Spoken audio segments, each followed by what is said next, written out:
নমস্কার সকলকে স্বাগত জানাই টাইলারটিকি পরিবারে। এখন বাজছে প্রায় 10টা মতো। এই ঘুম থেকে উঠলাম, এবার কাজকর্ম শুরু করব। চাটা খেলাম। কি করবো, রাত্রি জাগরণের অভ্যাসটা কিছুতেই কাটাতে পারছি না। এটা কে বানালো গো মামা? তুমি কে? টিকলি। টিকলি কি বানিয়েছো ওটা? চিকেন লেগ পিসের হাড্ডা। ও দেখি দেখি চিকেন লেগ পিসটা দেখে দাও। ও এটা চিকেন লেগ পিস। ও ঠিক আছে, ভেরি গুড, খুব ভালো হয়েছে। আজকে বাড়িতে হবে মাংস, তাই রান্না শুরু হয়ে গেছে। আলু ভাজা হয়ে গেছে। ইনি আমাদের বাড়িতে রান্না করেন, ইনি রান্না করছেন। ভাতও হয়ে গেছে, এদিকে মশলাপাতি জোগাড় যন্ত্র হয়ে গেছে, মাংস হলুদ লবণ দিয়ে মাখানো হয়ে গেছে। এই যে ভাতের হাঁড়ি উবুর করে রাখা রয়েছে। আর এই যে দেখুন আম, শেষ আম বাবা কালকে নিয়ে এসেছে, প্রায় 25টা মতো রয়েছে। বৃন্দাবনী আশিনা বলে একে। এদিকে এই মোবাইল স্ট্যান্ডটাকে খুলেছি, ভাবলাম মোবাইলটা লাগিয়ে আমি আমার কাজগুলো করব। শুরু করে দিয়েছে। এইটা হলো নাকি ওদের বাড়ি, ওখানে বসেই ওরা খেলবে। এদিকে কিন্তু মোবাইলটা স্ট্যান্ডে লাগানো রয়েছে, আর তার নিচে দুই বোন খেলা করছে। তাই আমি ওদেরকে বারবার করে সাবধান করছি, সাবধানে খেলো, সাবধানে থেকো। মানে কাজ করতে করতে ওদের সাথে কথাও বলছি। আমি এখন বিছানাটা তুলছি, আর একটু লক্ষ্য করুন, দেওয়ালগুলোকে লক্ষ্য করুন। কত রকমের রং, কত রকমের কালি, কত রকমের দাগ। পুরো ঘরটাকে যা বানিয়ে রেখেছে না, এই ঘরটাকে যদি আমি ক্লোজ থেকে দেখাই তাহলে বুঝতে পারবেন ঘরটার চেহারা কি করেছে। আয়নাটার নিচটায় দেখা যায় না, চোখ তাকানো যায় না। কত কি যে লেখা রয়েছে সেখানে, কত কি রয়েছে লেখা দেওয়ালে দেওয়ালে, টাইরা টিকলি করে খেলা, পুরো ঘর নিয়ে।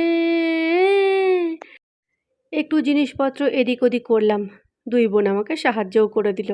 ওরা একটু সহযোগিতা করে, আমি ওদেরকে দিয়ে আরও ছোট বয়স থেকেই একটু একটু করে কাজ করাই। এখন থেকে কাজ করার অভ্যাস না থাকলে পরমুখাপেক্ষী হয়ে পড়বে। নিজের কাজ নিজে করাই ভালো। আজকে একটু ঘরদোর পরিষ্কার করছি, আমার রুমটাকেই আমি পরিষ্কার করছি। একসঙ্গে সবটা করা সম্ভব হয় না, কারণ এত বেলাতে ঘুম থেকে ওঠার পর কোন দিকটা করব কোন দিকটা করব না, তখন খুব সমস্যায় পড়ে যাই। আমি নিজের ত্রুটি স্বীকার করতে একটুও ভয়ও পাই না, লজ্জিতও হই না। হ্যাঁ, এত বেলাতে একটা বাড়ির বউয়ের ঘুম থেকে ওঠা উচিত নয় ঠিকই, কিন্তু কি করব বলুন, বাচ্চাগুলোকেও তো দেখতে হবে। রাতেবেলা আমি যদি জেগে না থাকি, ওদের বাবাকে জেগে থাকতে হবে। কিন্তু আমি নয় বেলা পর্যন্ত ঘুমিয়ে নিতে পারবো, রান্নার মাসি রান্না করে দেয়, কিন্তু সে তো আর পারবে না, তাকে তো তার চাকরি করতে হবে, কাজে যেতেই হবে। তাই এরকমভাবেই আমাকে আমার জীবনটা পরিচালিত করতে হয়। যাই হোক, এই যে দেখুন আমি আলমারি টালমারি যতটা হালকা করে সম্ভব উপর উপর থেকে পরিষ্কার করে নিলাম। আর এই যে আমার দুই রত্ন, কোথাও ফাঁকা রাখার জায়গা নেই। এক্ষুনি কিন্তু সমস্ত কিছু গুছিয়ে রাখলাম।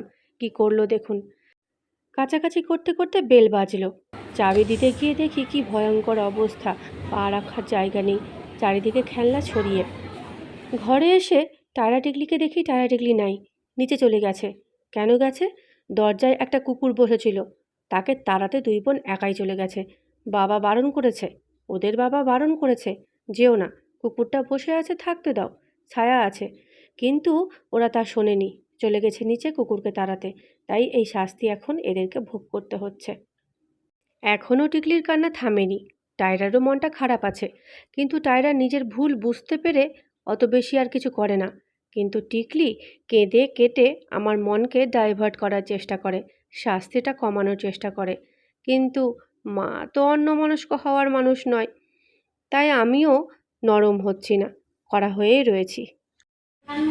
বল, শান্তিতে থাকতে দাও না, বল কে দেয় না, কে দেয়, আমি শান্তি থাকতে দিই না। ঠিক আছে, চলো চলো, বসো বসো। স্নান করে ওরা খেতে বসে গেছে। পাশে রয়েছে ওদের দাদা, মানে বাবা। মাংস ভাত আনা হয়েছে, খাওয়াতে খুব একটা সমস্যা হবে না। গরম লাগছিল তাই চামচ আনতে গেলাম। চামচ নিয়ে এসে ভালো করে মেখে ওদেরকে খাইয়ে দিলাম। মাছ মাংস হলে ওরা খেতে অসুবিধে করে না, নিরামিষ হলেও খাই, কিন্তু মাছ মাংসটা খুব আগ্রহের সঙ্গে খাই, তাই খুব একটা অসুবিধা হয় না খাওয়াতে। বেশি কিছু দিইনি, 1 পিস মাংস থেকে 2 বোনকে আর ভাত। দেখুন চটপট খেয়ে নিল। ওদের অবশিষ্টাংশ খাবারটি উপরে দিয়ে দিলাম পাখিদের উদ্দেশ্যে। এই যে রয়েছে জল। এবার আমি একটু এখানে বসে চা খাচ্ছি। একটু বিশ্রাম নেওয়াও হয়ে গেল এই ফাঁকে। তারপরে তো ওদেরকে ঘুম পাড়ানো আছে, স্নান পুজো আছে। এই যে দেখুন, হঠাৎ একজন প্রতিবেশী তাদের বাড়ির এই কটা ডাঁটা দিয়ে গেল। এটা কি বলুন তো? বিছানাতে টায়রা জল ফেলে দিয়েছে। ওদের যে বোতলটা দেখলেন একটু আগে, সেই 1 বোতল জল। এতগুলো রাখি কেন কিনলাম বলুন তো? আমার কত ভাই রয়েছে, অনেক ভাই, অনেক দাদা। আসল ব্যাপারটা হলো, 2টো রাখি 2 বোনকে পরাবে একে অপরকে। স্কুল থেকে ইনস্ট্রাকশন এসেছে প্রত্যেককে একটি করে রাখি স্কুলে নিয়ে যেতে হবে। তাই 4টা রাখি টায়রা টেকলির জন্য। বাকিগুলো সব আমার। আমি পরাবো আমার দাদাদের ও ভাইদের। কতগুলো দাদা ভাই! দেখতে হলে আগামীকালের ব্লগটি দেখতে হবে। সঙ্গে থাকুন, দেখতে থাকুন, ভালো থাকুন। আজকের ভিডিও এই পর্যন্তই। আবার আসবো আগামীকাল।